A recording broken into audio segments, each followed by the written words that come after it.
जय श्री राधे राधे। आज मैं आपसे एक बहुत गहरी और सच्ची बात साझा करने जा रही हूँ। हमारे शास्त्रों में एक दिन ऐसा बताया गया है जब हमारे पितृ, हमारे पूर्वज हमारे घर के आसपास आते हैं और वह दिन है अमावस्या, खासकर चैत्र मास की अमावस्या। लेकिन सवाल ये है कि क्या सच में पितृ घर में आते हैं? अगर आते हैं तो कैसे आते हैं? क्या हमें कोई संकेत मिलता है? और अगर हमारे ऊपर पितृदोष हो तो उससे कैसे छुटकारा पाया जा सकता है?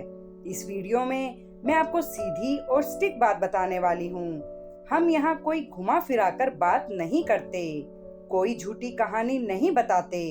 हम वही बात बताते हैं जो गरुड़ पुराण, शिव महापुराण और हमारे सनातन शास्त्रों में लिखी हुई है। इसलिए इस वीडियो को अंत तक जरूर देखिए, क्योंकि हो सकता है आज आपको अपने पितरों से जुड़ी ऐसी सच्चाई पता चले जो आपने पहले कभी नहीं सुनी होगी। पितृ कौन होते हैं? सबसे पहले ये समझना जरूरी है कि पितृ कौन होते हैं। पितृ का मतलब है हमारे पूर्वज, हमारे दादा दादी, परदादा परदादी और हमारी कई पीढ़ियों के वो लोग जो इस दुनिया को छोड़ चुके हैं।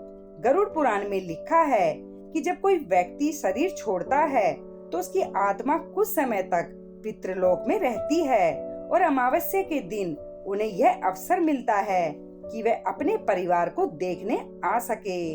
इसलिए हमारे शास्त्रों में कहा गया है कि अमावस्या के दिन पितरों को याद करना, दान करना और तर्पण करना बहुत शुभ माना जाता है। पितृ घर में कैसे आते हैं? अब सवाल ये है कि पितृ घर में कैसे आते हैं? पितृ हमारे सामने इंसान की तरह खड़े होकर नहीं आते।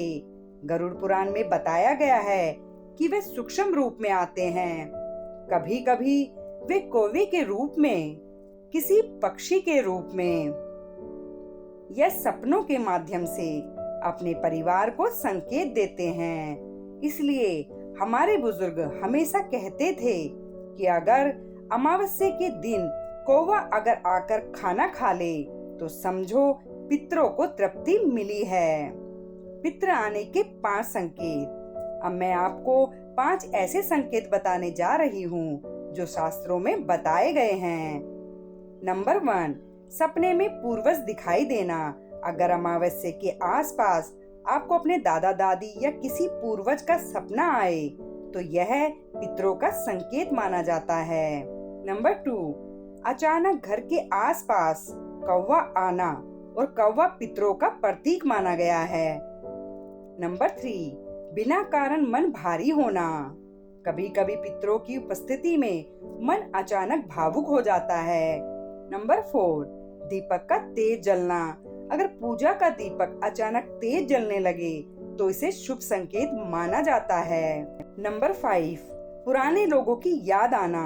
अगर अचानक आपको अपने पूर्वज बहुत याद आने लगे तो समझिए पितृ आपको याद कर रहे हैं। पितृदोष क्यों लगता है?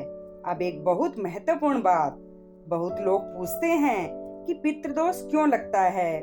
शिव महापुराण में बताया गया है कि अगर परिवार में कोई व्यक्ति अपने पितरों का सम्मान नहीं करता, श्राद्ध नहीं करता या पूर्वजों के कर्मों का ऋण बाकी रह जाता है तो उसे पितृदोष कहा जाता है।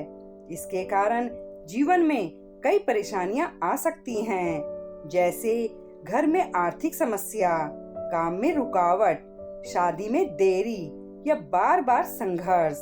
इसका मतलब यह नहीं कि सब कुछ खत्म हो गया। सनातन धर्म में हर समस्या का उपाय भी बताया गया है।